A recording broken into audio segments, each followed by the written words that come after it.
जय श्री कृष्ण। कुछ लोग ब्रह्मा जी के बारे में गलत सोचते हैं, गलत बोलते हैं, बल्कि उनको सच्चाई पता ही नहीं है।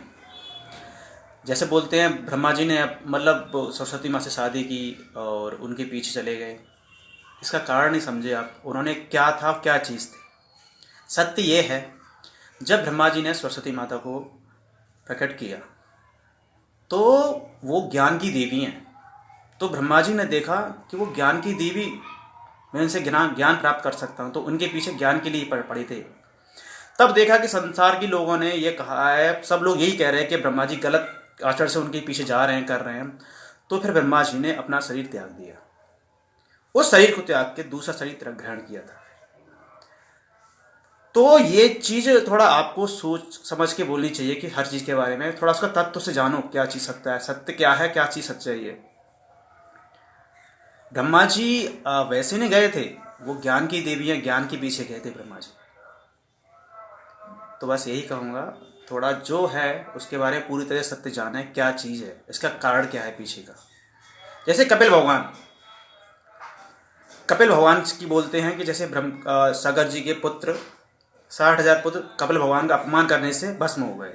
उनकी आंखें खुली तो भस्म हो गए, आंखें खुली नहीं थी, वो अपने आप भस्म हो गए, क्योंकि कपिल भगवान तपस्या कर रहे थे। उन पर झूठा आरोप लगाने के कारण स्वतः ही भस्म हो गए। वो इतने तपस्वी भगवान का रूप है वो, आप उनसे झूठ बोलोगे, उनका झूठ आचरण करोगे ना, तो स्वतः ही भस्म हो जाओगे। सत्य ये है। थोड़ा लॉजिक वाली बात समझो करो ना, आज सारी चीज़ों को जो ग्रंथ है ना उनको थोड़ा समझो, सोचो, मंथन करो। इसीलिए कहते हैं कि शास्त्रों के बारे में उसी को बोलना चाहिए जो समझ सके, उसका रहस्य समझ सके, उसके बारे में पूरी तरह जान सके। आधी अधूरी बातों का ज्ञान देने से कुछ नहीं होता। लोगों में गलत फहमियां ही पैदा होती हैं।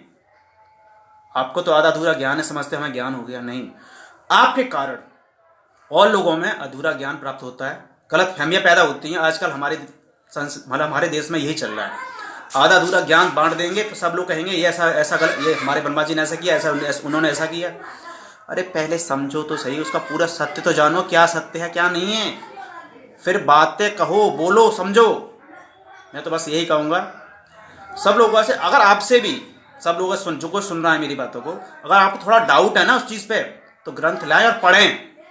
अगर आपको कोई समझ में नहीं आ रहा कि कोई चीज़ आपको लग रहा डाउट है कि ये गलत हो सकता है, तो ग्रंथ रखे हुए हैं, ग्रंथ ला के पढ़ें, समझें क्या कह रहे हैं।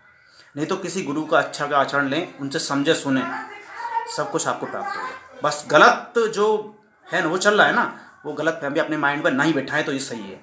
क्योंकि एक बार जो गलत बैठ गया माइंड में, तो वो हमेशा छाप छपी रहती है। समझ रहे हो, वो सही वाली चीज़ जल्दी नहीं घुसेगी। इंसान गलत आचरण ना जल्दी ग्रहण करता है सही की अपेक्षा। तो इसलिए जो सत्य है उसको थोड़ा जानें। आपको डाउट हो तो ग्रंथ पढ़ें, गुरु की शिक्षा लें। आधा अधूरा ज्ञान नहीं लेना चाहिए। जय श्री कृष्ण।